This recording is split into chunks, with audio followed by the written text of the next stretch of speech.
नमस्कार, आप देख रहे हैं खबर 100 में हूं आपके साथ राहुल मौर्य। आइए रुख करते हैं इस वक्त की बड़ी खबरों पर, लेकिन उससे पहले एक नजर हेडलाइंस की ओर। एमपी लगातार सुधार की ओर अग्रसर, रतलाम को छोड़ सभी जगह स्थिति ठीक, गृह मंत्री ने दी जानकारी। ब्लैक फंगल इन्फेक्शन ने बढ़ाई चिंता, अमेरिकी डॉक्टर्स की मदद ले रही सरकार, इन्फेक्शन को लेकर अलर्ट जारी। कोरोना कर्फ्यू में अब नहीं रहेगा कोई भूखा, गरीबों के लिए ट्रैफिक पुलिस बनी हलवाई, बना रहे गरीबों के लिए भोजन। नर्स डे पर हुआ नर्सों का सम्मान, कोविड सेंटर पर मंत्री तुलसी सिलावट ने नर्सों को किया नमन।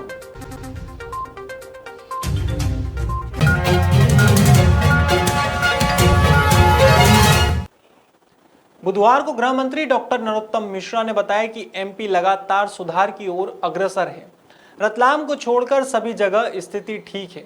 वहीं उन्होंने गरीब व जरूरतमंद की मदद को लेकर कहा कि गरीबों को केंद्र और राज्य सरकार मिलकर राशन दे रही है। हालांकि इस बात को लेकर उन्होंने विपक्ष पर निशाना भी साधा।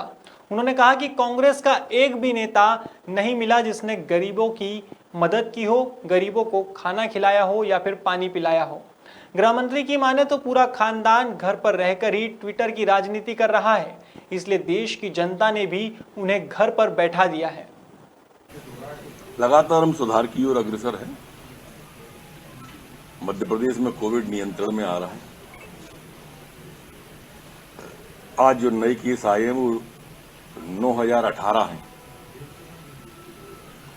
और जो ठीक होकर स्वस्थ होकर घर गए हैं वो 9003 हैं। इससे आप समझ सकते होंगे कि आने वाला क्रम और ठीक होकर जाने वाला क्रम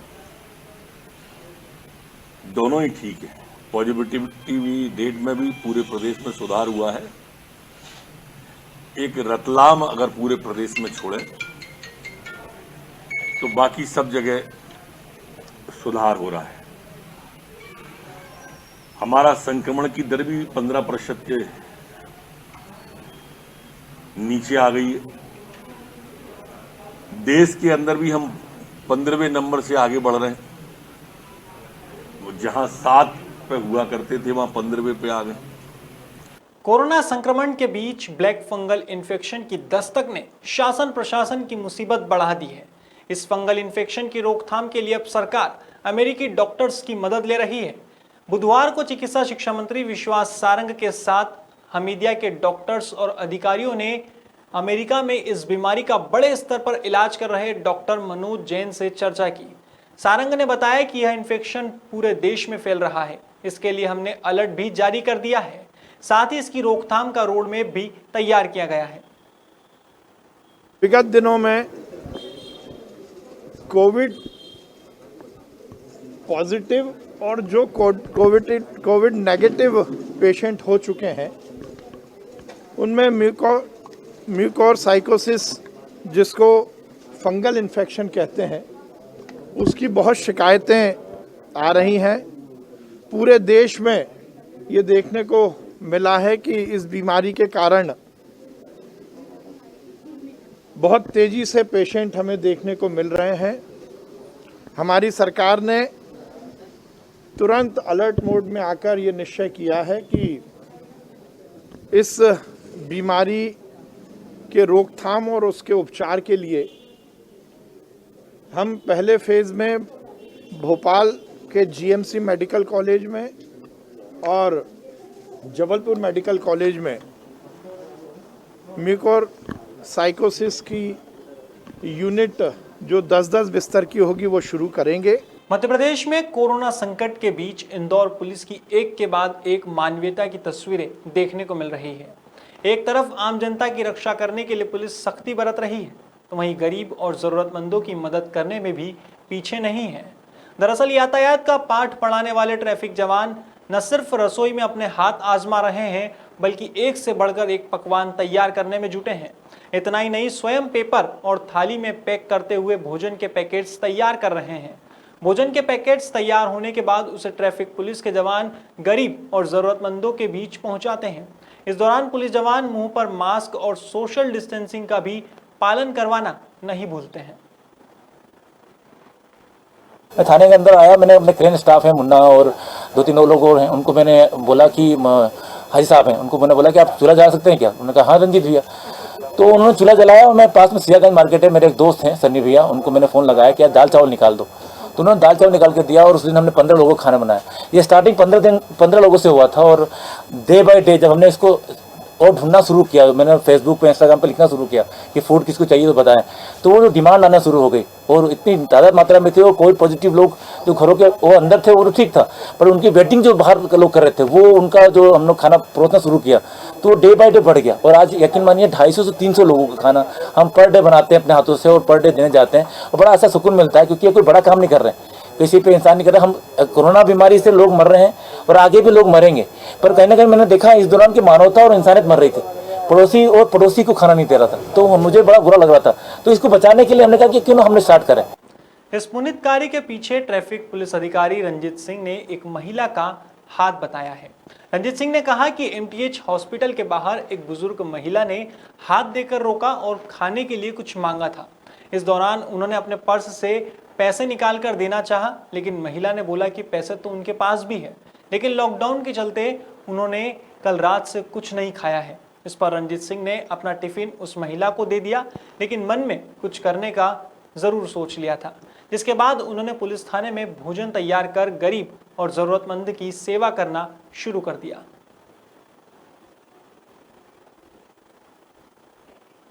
बुधवार को मुख्यमंत्री शिवराज सिंह चौहान ने एक बैठक की, जिसमें उन्होंने अधिकारियों को जरूरी दिशा निर्देश दिए।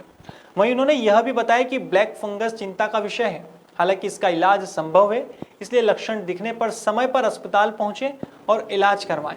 सीएम शिवराज की माने तो अब तक प्रदेश में 50 रोगियों की पुष्टि हुई है। इस दौरान उन्होंने यह भी आश्वासन दिया कि जो आर्थिक दृष्टि से कमजोर है उनके निःशुल्क इलाज की व्यवस्था सुनिश्चित करने का पूरा प्रयास किया जाएगा। फंगस के संक्रमण की घटना सामने आ रही है और वो बहुत भयानक है। जो सुना है आंख पे जो इफेक्ट होता है, बाकी जो प्रभाव होते हैं, किसी का तो पूरा जबड़ा ही निकाल देना पड़ा, आंख निकालनी पड़ी। तो ये मेरा चिंता का विषय है। इसमें नाक, मुंह, दांत, आंख, मस्तिष्क और बाकी अंग भी संक्रमित हो जाते हैं और अभी तक 50 रोगियों की पुष्टि अब तक हुई है पूरे प्रदेश में। ये हमारी ड्यूटी है कि ब्लैक फंगस जैसी गंभीर बीमारी जो कोविड के बाद होती है उसका उपचार भी हम सुनिश्चित करें और इसके लिए पूरे इलाज का प्रोटोकॉल जारी। लॉकडाउन में ऑनलाइन ठगी के मामले बढ़ गए हैं। सोशल मीडिया के माध्यम से दवाइयों की कालाबाजारी की जा रही है और भोले भाले लोगों को अपने जाल में फंसाया जा रहा है। इसके चलते इंदौर की राज्य साइबर सेल और क्राइम ब्रांच लगातार आम लोगों को ऑनलाइन ठगी के बारे में आगाह कर रही है। क्राइम ब्रांच के आला अधिकारियों का कहना है कि हमने पुलिस की साइट पर ऑनलाइन ठगी को लेकर नंबर डिस्प्ले किया है। यदि किसी व्यक्ति के पास कोई जालसाज अप्रोच करता है तो वे तुरंत हमें उस नंबर पर सूचित करें, इससे हम संबंधित व्यक्ति के खिलाफ कार्रवाई करेंगे। इसमें सभी से पहली चीज़ ये है कि वे जागरूक हों कि इस प्रकार के प्रलोभनों में ना आएँ, क्योंकि कोई अनऑथराइज्ड सोर्स से कोई चीज़ क्रय करने की आवश्यकता नहीं है, चाहे मेडिकल फैसिलिटी हो या दवाई हो। यहाँ पे जो दवाइयाँ ऑथराइज्ड स्टोर्स हैं वहीं से लें और यदि ऐसा कोई केस आएगा तो उसके विरुद्ध फिर वैधानिक कार्रवाई निश्चित रूप से की जाएगी। इसमें लॉकडाउन के समय पे इस ऑनलाइन ठगी की शिकायतों में भी इजाफा हो जाता है और इसमें लोग बाग सोशल साइट्स का इंटरनेट का उपयोग करके इस तरीके से सामान की खरीदी और डिलीवरी वगैरह कराते हैं। इसमें ठगी का भी शिकार होते हैं। इस संबंध में समय समय पे क्राइम ब्रांच द्वारा एडवाइजरीज भी जारी की गई हैं और हमने जो है क्राइम ब्रांच ने इसमें ऑनलाइन नंबर भी जो है बताए रखे हैं, जिस पर जो है ये शिकायतें वगैरह रजिस्टर हो जाती हैं और इनमें आवश्यक कार्रवाइयाँ की जाती हैं। इन दिनों पुलिस अपनी ड्यूटी के अलावा जरूरतमंदों तक भोजन पहुंचाने का कार्य भी कर रही है। बता दें, इंदौर अन्नपूर्णा सीएसपी सर्कल के चारों थानों में यह कार्य किया जा रहा है। राजेंद्र नगर, अन्नपूर्णा थाना, चंदन नगर थाना और द्वारकापुरी थाना क्षेत्र में गरीब और असहाय जरूरतमंदों को भोजन पैकेट्स का वितरण किया जा रहा है। पुलिस के आला अधिकारियों का मानना है कि हम जनसेवा के साथ साथ मानव सेवा भी कर रहे हैं और उसी के चलते सीएसपी अन्नपूर्णा सर्कल में लगभग 600 भोजन पैकेट्स का वितरण हर रोज कर रहे हैं।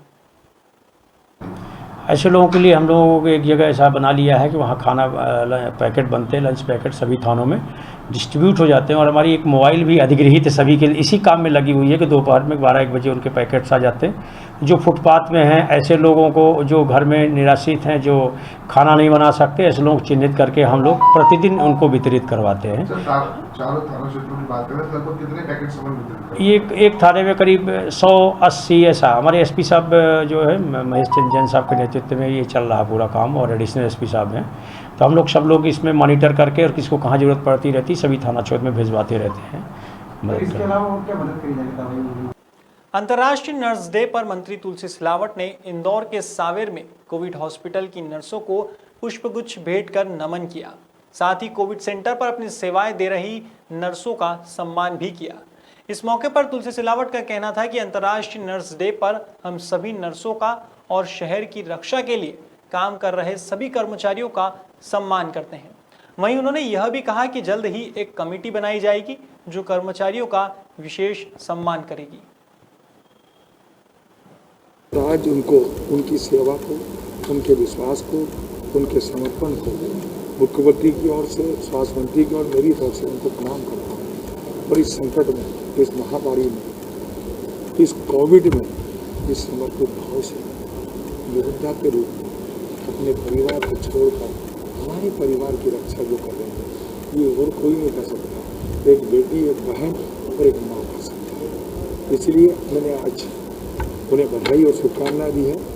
तो मैंने बोला है सब एक प्रस्ताव बनाओ, प्रति वर्ष हमारी जो बहनें सेवा करती हैं इनका एक सम्मान, एक विशेष सम्मान हो जिसको प्रति वर्ष पर ईयर हम करें। एक योजना बनाने का मैंने कहा है कि जो सेवा करे समर्पित भाव से, परिवार को छोड़ के, माँ को छोड़ के, पति को छोड़ के, भाई को छोड़कर, एक जाने अनजान जिसे जानती भी नहीं, कभी आक्रोश का पर्व बेटी हमेशा मुस्कुरा कर उसकी सेवा करती। मैं उनको प्रणाम करता हूँ।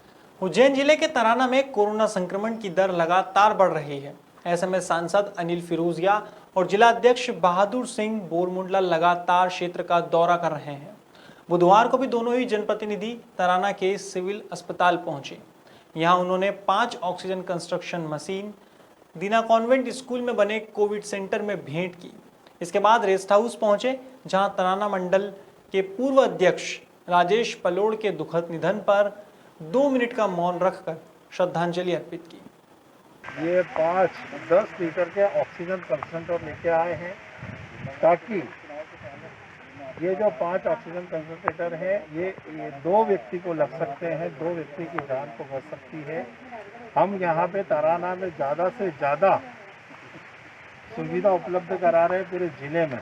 माननीय मुख्यमंत्री जी की भी मंशा और हमारी भी, और प्रभारी मंत्री जी की भी, हमारे अध्यक्ष भी आए बहादुर सिंह जी बोल कि ज़्यादा से ज़्यादा सुविधा उपलब्ध करा रहे ताकि तहसील के मरीजों को उज्जैन जिले में नहीं आना पड़े और उनका अच्छे तरीके से यहाँ इलाज हो जाए। विधाता को कुछ और मंजूर था और अपने लंबे संघर्ष में के साथ बीमारी से जूझते हुए आदरणीय राजेश जी पलोड़ आज हम सभी को छोड़ के चले गए हैं। भारतीय जनता पार्टी नगर मंडल तराना ने आज उनको श्रद्धांजलि अर्पित की है एवं भारतीय जनता पार्टी नगर मंडल तराना परमपिता परमेश्वर से यही प्रार्थना करते हैं कि हमारे वरिष्ठ नेता को अपने श्री चरणों में स्थान दे। फिलहाल खबरों में इतना ही। देश और दुनिया की तमाम खबरों के लिए देखते रहिए खबर 100, जनता की बुलंद आवाज।